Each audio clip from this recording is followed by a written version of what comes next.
Hello everybody, I hope you're all well. It's a pretty miserable rainy day here in Scotland. Although I just planted a little rose cutting in a pot that I got from a bunch of flowers. I just cut a bit of the stem off and put it in some water, and it's well, I dipped it in root compound first and then put it in water, and it took root. So I've now just put it in a pot with a bag over the top of it on the windowsill. I think it's probably a hybrid rose, so it won't come true to the yellow rose that was in the bunch, but I just thought it was quite cool. I think I will try carnations next. Anyway, I digress. This is a doll's house site, not a gardening site. And this is episode 11. And it's the kitchen table, which I think will be a lot easier than the last project. I have actually made one of these kitchen tables before, so we should get through it without resorting to alcohol this time. Especially since it's in the middle of the day. I have got a coffee here, so hopefully, fingers crossed, all will go according to plan. I'm also going to have a chat about a couple of my tools. So I will now turn the camera around, talk about the tools, and then get on to the episode. So the first thing I want to talk about is my craft knife, and it's metal handled Swan Morton craft knife, and it takes well, I've got 10A blades here. I think you can also use 8A, but don't quote me on that. And they are extremely sharp. So what I've also got is a little sort of sharp scalpel blade disposal box here from Amazon. It costs pennies, two or three pence. I got the knife, by the way, from a company called Fred Orders. They've got a big store in Manchester, but they also do mail order, and I just like buying things off kind of more independent companies when I can. And they're a great shop for craft materials. And their shop in Manchester is in, I think it's called the Northern Quarter, which is always worth looking around. And it's just a brilliant shop. I can spend hours there. My partner can't. So he was a bit bored after a while when we went there last, but hey ho, I have to go around guitar shops, so it was payback time. The other thing I've got here, which I don't use often as I should, are little finger guards, which I think I got from the evil Timu. I've also got a fish gutting glove somewhere, which I can't find at the moment, but I'd recommend when you're changing blades and doing anything near your fingers with these knives to protect them in some way. When you do change the blade, this blade needs changing, then just be very mindful of where your fingers are in relation to it. And it should kind of lift and pull. Let's see if I can get it off for you. That's it. And then what I do is, it's going to be out of shot for a minute, I'm afraid. That's it. I just put it in there. And then I assume I don't know what you do with those when it's full up. I suppose you could just tape it up and then put it in the rubbish. I'll have to look that up. And then these weren't very expensive, and they're going to probably last me for ages. You get a lot of them, and there's a lot in each pack. But I would definitely recommend getting one of these metal-handed blades. There you go. I just handle them with extreme care because they're kind of surgical in a way. They're designed to be used in operations. No, I'm doing this the wrong way around for my oh, I must look so candid. That's it. No, it isn't. Oh, dear me. As soon as you try and do anything on camera, you just suddenly become incompetent. That's it. It's on. And then always keep it closed when you're not using it, because it's guaranteed to get buried on your desk somewhere, and you will be rummaging around looking for something, and if it's open you will slice your finger. If you touch that blade you will cut yourself. So just be aware. The other thing I've got is a razor saw, which I've broken the blade of in the middle. It's not meant to be like that, but I'm still using it because it's perfectly all right either end. I have got a spare blade, I'm just too lazy to change it. I think this came from Hobbies, which has got some great tools. It's a nice wooden handled one as well. I like things with nice handles, you know. If you're going to use a tool a lot, get something that feels nice. It's like a good pen, isn't it? And then the last thing I want to show you today is my handheld meter saw. I can't remember, and I got this from Amazon. I think it cost about £15. And I use this a lot. I mean, if you saw the last episode, I actually metered the bracing that I put on the corners with this. It's great just for chopping lolly sticks and things as well. So you don't actually need that many tools when you start out, but those are 3 that I would definitely recommend getting. That you will need a craft knife, for sure, and the other 2 you can just get as you go along if you want to carry on with the hobby. So I just thought I'd throw in, because a few people have asked me about tools. So these are tools that I use all the time. Right, I shall now get the episode, and I'm afraid I haven't opened it yet, so the crinkly paper is about to come.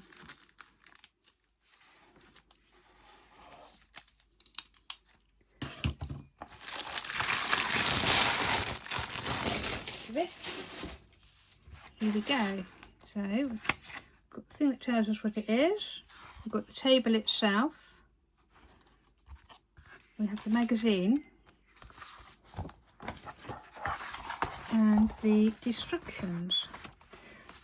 So there's 2 pages of instructions for this, and in the last thing that was incredibly complicated there was one very kind of sketchy page, whereas this is pretty damn obvious. They've written a novel on. Oh, another piece of cardboard for notebooks. Shona, I'll give a shout out to Shona, who I know watches, asked me if I would do a little tutorial on my notebooks. So I will do. I'll probably slot it in after this episode. It's just a Japanese stab bound notebook that I make, but I just make them out of scraps and give them to people for presents. Anyway, here's 11, and there's the other half of our Japanese house. Okay. The wood is lovely. The bathhouse is a separate structure. Where's the bathhouse then? Is this it? That can be entered. Oh, that must be the bathhouse. That can be entered from the house or the hinged side door. Inside, the WC is on a raised level separated from the wooden bathtub by another door. Oh, it would be nice to see that, wouldn't it? Are we going to see it? Ooh. No, you see other Japanese things.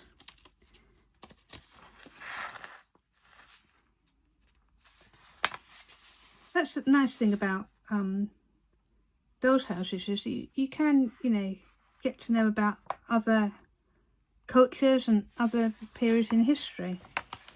Oh, a Tibetan house. Well, that's really lovely. Wow. It's made in India by Lamaist monks in 1991.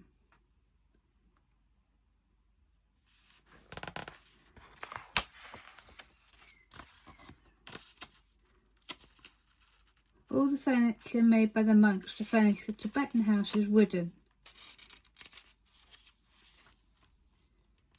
These people are absolutely wicked. Look at Look at the expressions on their faces.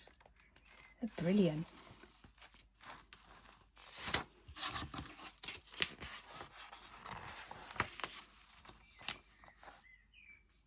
Oh wow. And these are, so we're getting into dolls houses from different kind of cultures now, not just different periods of history. I just love, there's so many different ways that you can make a doll, isn't there? I just think it's amazing that we can produce something and we know it's a person. You know, you can have very kind of simplistic shapes and you look at it and you think, oh, that's a person. The brain is absolutely extraordinary.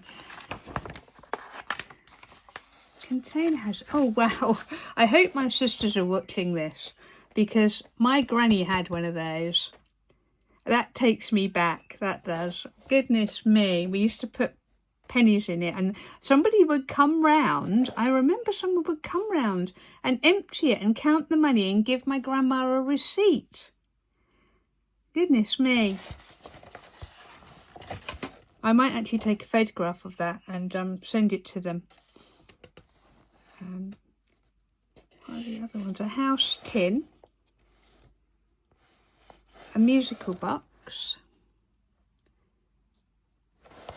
and a strawwork box.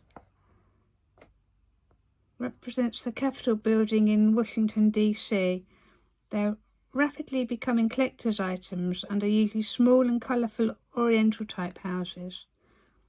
And they're made of straw. Oh, the Bernardo's one is made of painted paper mache, apparently.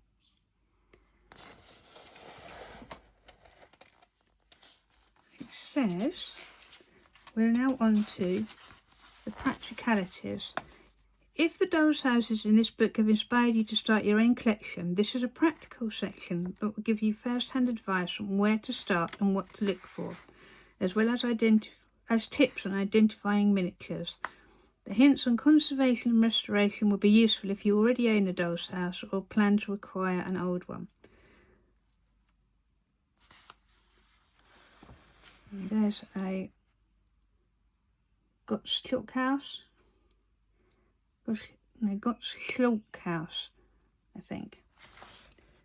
You'll have to excuse my pronunciation. I'm not very good at pronouncing things. I think partly it's because I'm a bit stupid and also partly I'm deaf. So I think I've always been deaf, although I officially only was diagnosed when I was 30. So what have we got here? Oh yes, so starting on talking about collecting dolls' houses. You can go to an auction house. There's dolls' houses at Christie. I would imagine that they are way out of my price range. Christie's auction house or a fair. The London Dolls House Festival. Nice. I've always bought my dolls' houses online from eBay and places like that. Marketplace. Right, so now we have got the pieces for the table, which I'll cut out off camera and sand, and then come back to you when I've kind of prepared them and talk about the next step.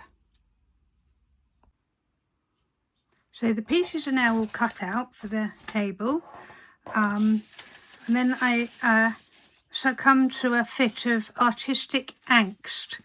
I wanted to try and replicate the kitchen in the Casa Azul, Frida Kahlo's house, as much as I could. The table and chairs are all painted yellow with this kind of wicker, which I can't do, but I was thinking of doing just staining those bits. But then I found this picture of the Del Prado house online, and I just loved all that wood. So I had kind of, do I want to really, I can't really replicate the house anyway. What do I want to do? Blah, blah, blah, going on for 2 or 3 days, I suppose. Obviously, I didn't just sit there and weep, but, you know, in my spare moments, I was racked with indecision over it. I really dislike the fact that you can see the joins there on the legs. So eventually I've come up with what I'm going to do is I'm going to stain the top of the table with some light oak stain to bring the wood out, hopefully, and then the legs, this bit I'm going to paint yellow. I was thinking of trying to kind of do this in wood and this in yellow, but I just think it's going to be messy because of the way it joins on. So I'm going to just do it all in yellow as well, make my life easier. So I'm going to prime this now, give this one coat of the varnish, and see how it goes. I always prime before I paint with acrylics on wood. Prime twice, sanding between each one. That just gives a better finish. What I'll do here is I'll prime it. I'll do one coat with the pieces in bits, assemble it, and then kind of sand down where those slots and tabs are a little bit, put in the filler and paint it again over the filler, I think. That's my plan. So here we go, one lot of paint. I'll just do a bit on camera and then close it down. I'm hoping to, on this video, not just show the table, but make a few things to put on the table. So I don't want to make the video go on forever by showing you me painting. I'm hoping to, apparently Frida Kahlo used to go to the market, the veg market, and buy a lot of fruit and veg and make dinners for her husband like a good wifey. But also she was got employed as an art teacher for a while, and because she had such poor health, the students from the art school or university, I can't remember which it was, used to come to her house, and she would arrange, she just enjoyed arranging fruits and vegetables anyway to look like a still life, but she would also arrange them so that they could paint them. And they would also paint it in her garden. She made a lovely garden. She had a courtyard kind of garden. Mexican houses, from what I've read, are designed around a sort of central internal outdoor space, which she and Diego turned into this amazing garden. He had they had a kind of pyramid built in the middle of it with he collected indigenous statues, and they had those all on there. So they were like most artists, they were both great collectors of disparate things, really. So I think that's that one done on that side. The beauty of using this wax paper is you can actually do both sides and put it to dry, and it doesn't stick.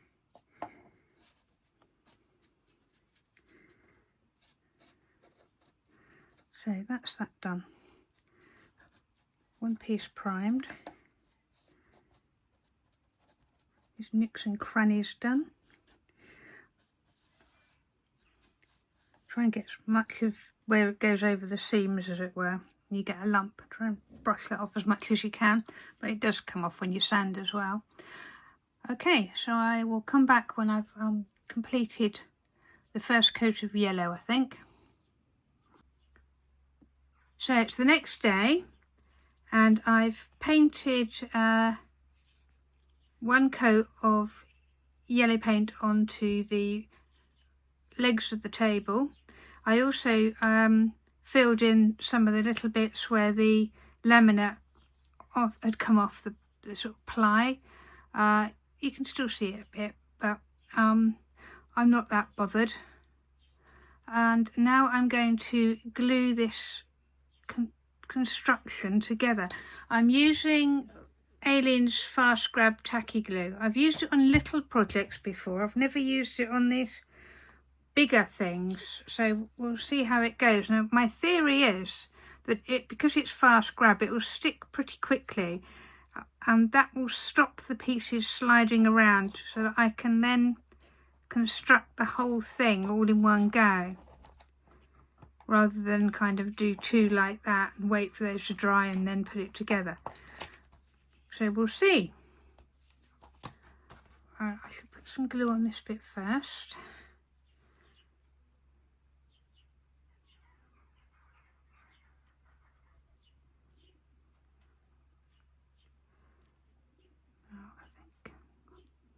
And which bit that goes down the side. Put a little bit of glue down the side there. I actually don't know how quickly it does grab, so it would work pretty quick. Rid of the excess. And then I'm going to clamp that peg. When you clamp, quite often the glue will squeak out again, so it's a good idea to just go around and check you haven't got oozings. Pretty sure you can paint over this glue. You can normally paint over glue. What you can't do is stain over glue with wood stain.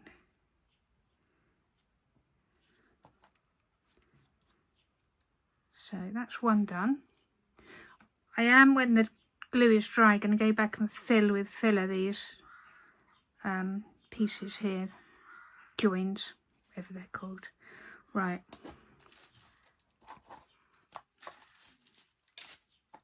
So next one, that one in there.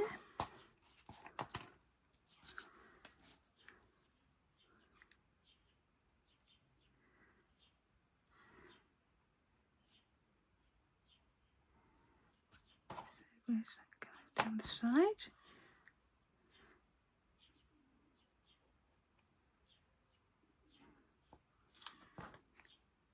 I think I put any glue down the bit, did I? Okay.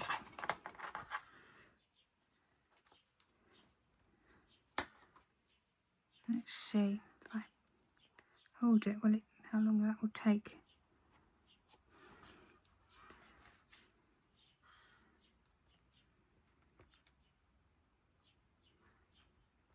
What am I doing here? Oh.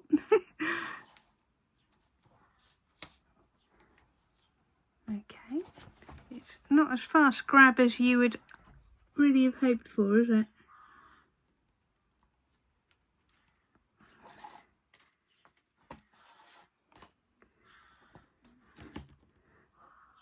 Two bits glued, two to go. I did dry fit this, so it should all fit together. Yeah.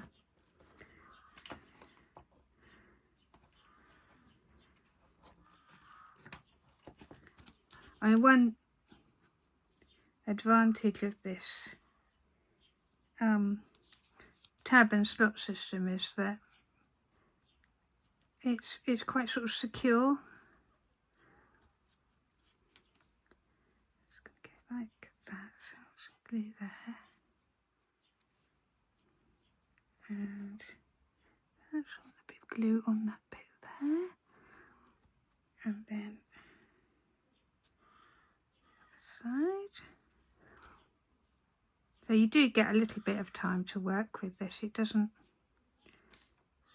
not like super glue, which I absolutely hate because I always end up gluing my fingers together, or it gets under my nails somehow, and I glue the skin to my nail, which is really annoying, quite uncomfortable.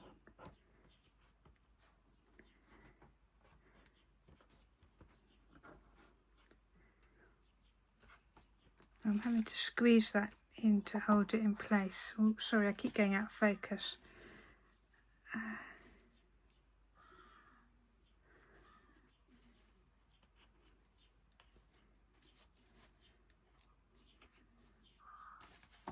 I've got these.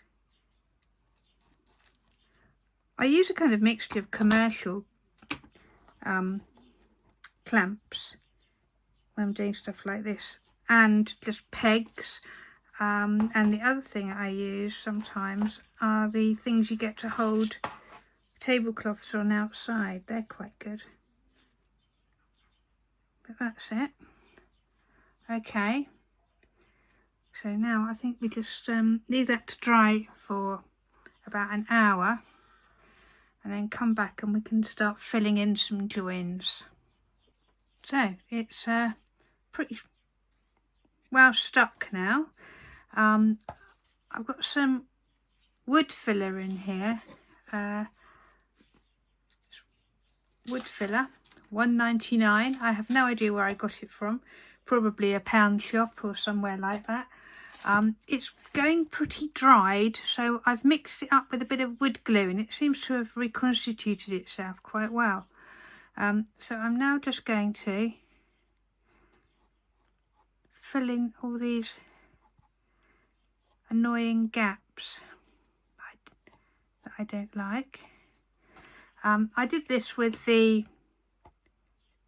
sink that I made earlier in the series, so you probably see me do this, and you'll probably see me do this again.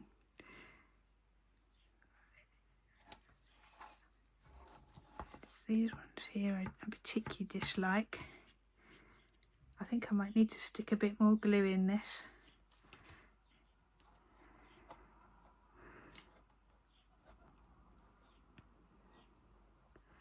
So once this is done, I'll just leave it to dry, sand it off,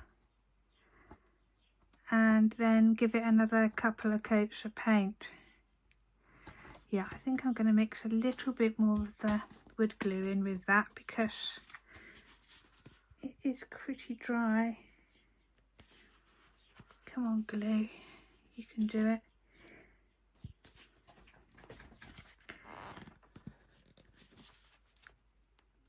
I may have to even invest in some more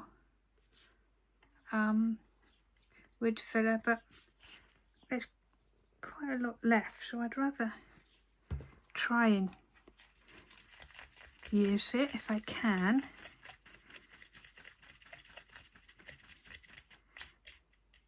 This does seem to work really well. I looked it up on the good old AI, and it said you could do this, mix it with the wood glue, and it reconstitutes it.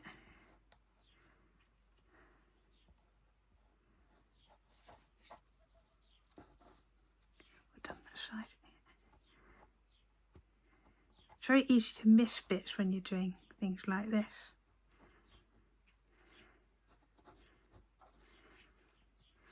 Trying to do it in quite a hurry because I'm due at the pub. I wanted to get it done so that, I don't know about anyone else, but because you have to leave things to dry, you want to get them done before you go out, and then they're ready when you come back. Right, that's it. I think, yes. Okay, so I shall come back when I have sanded that down, put another coat on, and then we'll stick the top on the table, and that will be the table done. And the next part after that will be making some things to put on the table. Right, one completed table. I'll take my weight off. It's easy to weigh this down. It is not perfect by any means. The filler is a bit lumpy in places. You can see that there. I could have made it perfect, to be honest. I have spent hours refilling and sanding and refilling and sanding. But you know what? Life's a bit short. There are plenty of Mr. and Mrs. Perfects on the internet, aren't there? And I have no desire to be one of them.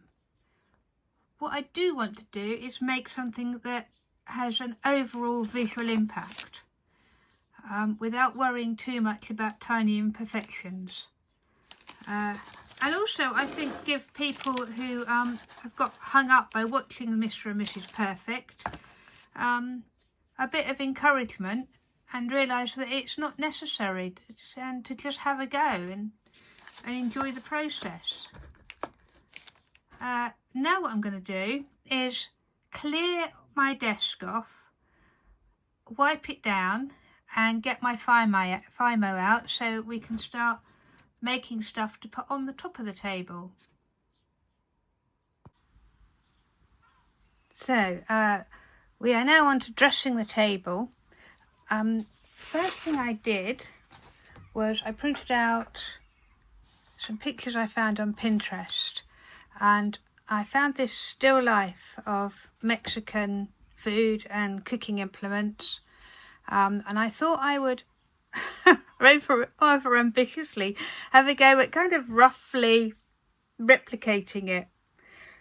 I think it may be rather rough because I haven't done anything like any Fimo for ages. I did loads of Fimo food during lockdown, and I've got an awful lot of Fimo because that was my comfort buy during the lockdowns. And then when we were let out again, doing Fimo just reminded me of that awful time, and I haven't really done much at all since then. So Fimo has been weighing heavily on me. I think, to be honest, I'm going to do as much as I can over the next month or so, and then I will probably just sell the rest. But anyway, so I'm going to have a go at this. I also printed out other pictures. I always think it's good to have either a picture of the thing you're making or the actual object in front of you, and also something to help keep you in scale. So I have a pear that I made a long time ago, and I also have this, which I find really useful. The kind of, it's a bit grubby now, the Fimo measuring debris. So I use it. I've got a whole bag of bits somewhere, like a teapot and a plate, and I'll quite often use those for scale as well. Now, the baskets I got from Temu, which I'm a bit ashamed about, really. I have bought quite a bit of things from Temu, mainly craft things. What have I bought from Temu? The nail stickers, the nail art charms. They're my two main things.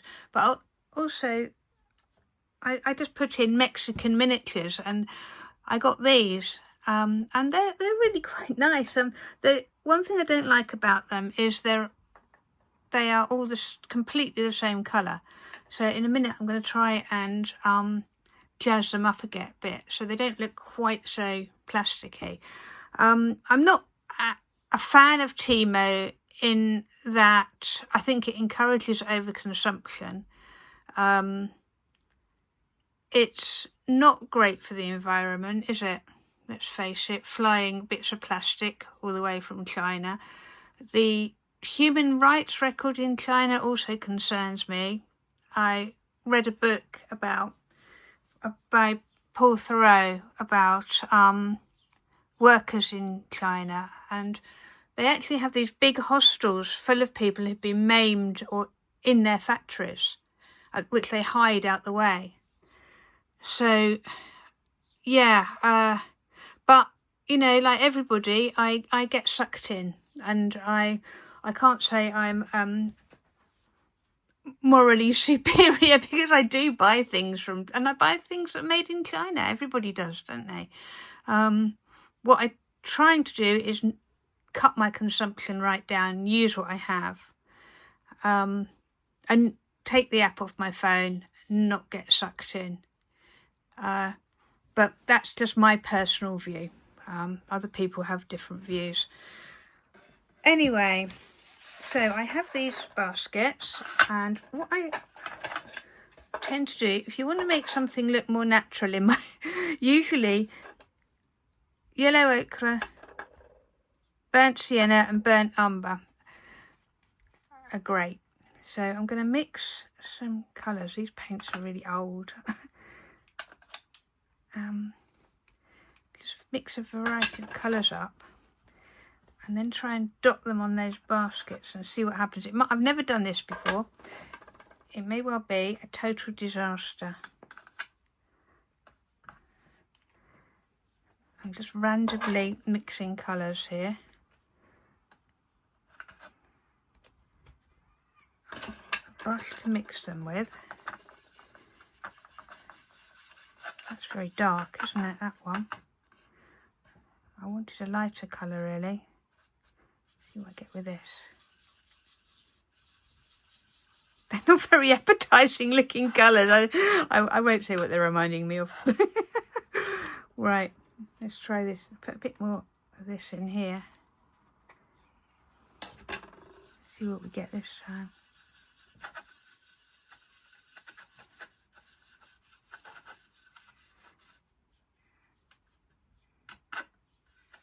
Okay, and I think I'm just going to use the ochre on its own as well.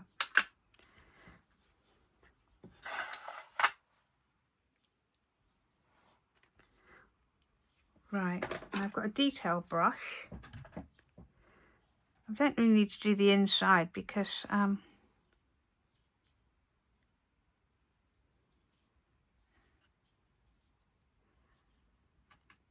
yeah, I think that's working. It probably doesn't show up on the camera, but it is making it look more natural. Definitely.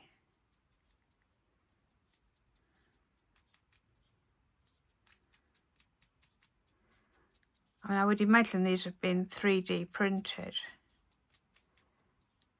with resin. I'm not sure about, you know, the materials they use and effects on health and the environment concern me. But here I am painting a Temu basket.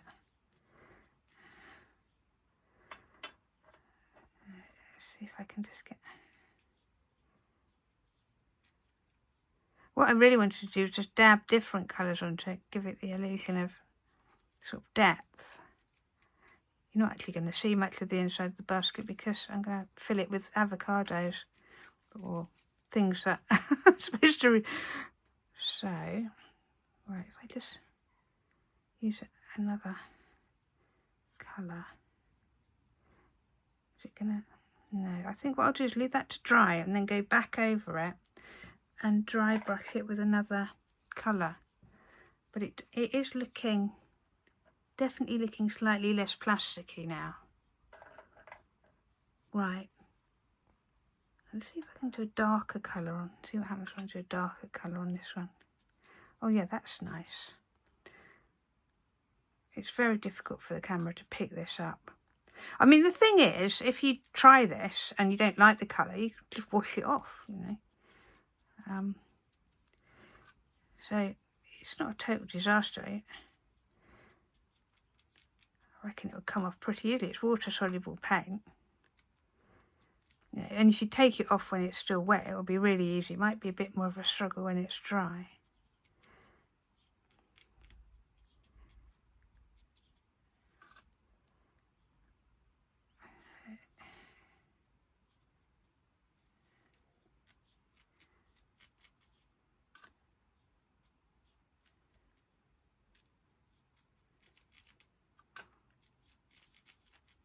Yeah, that's the thing about when you buy like things from little plasticky things. There are ways to improve them. I know Gretchen in Gretchen's Miniatures, she does a lot of this. and also Queen City Minis. She'll take things, and she is actually really skilled at making things look very realistic using dry brushing and acrylic paints.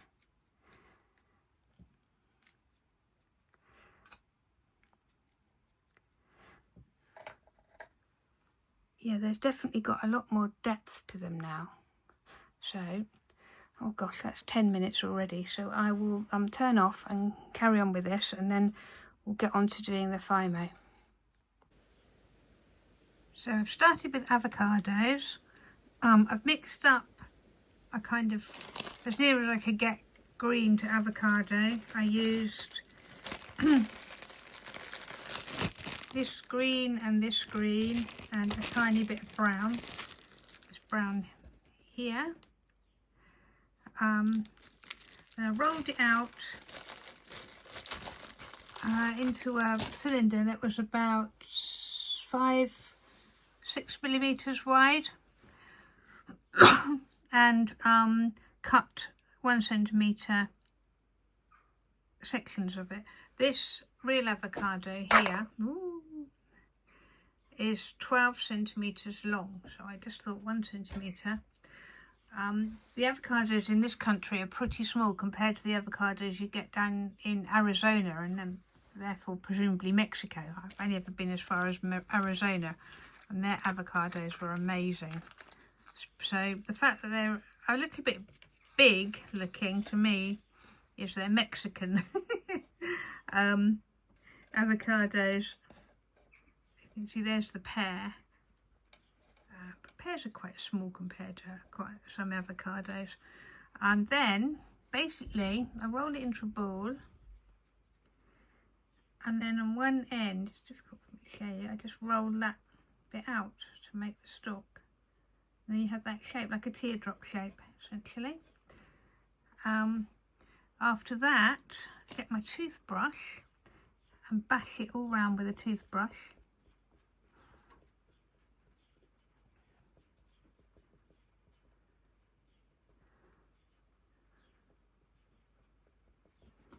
And then, if need be, a little bit of foil. Beat it up a bit further.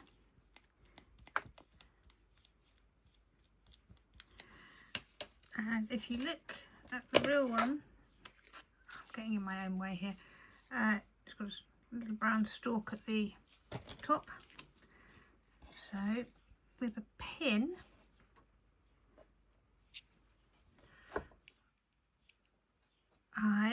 I'm trying to get this in shot, it's very difficult.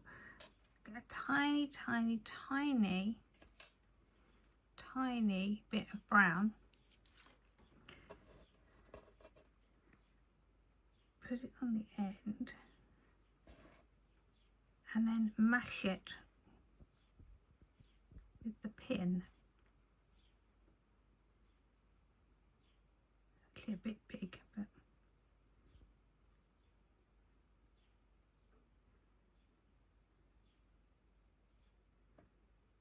okay. Now that's probably, because we picked it up, it's probably taken some of the texture off it. So then I'll go back and just put a bit more texture in. And the final thing is with some pastels. It takes that plasticky shine off them a bit. And I have dark green, a sagey green, and a brown. And I just put a bit on a piece of paper, and then I've been using mainly the sagey green, going over it with that.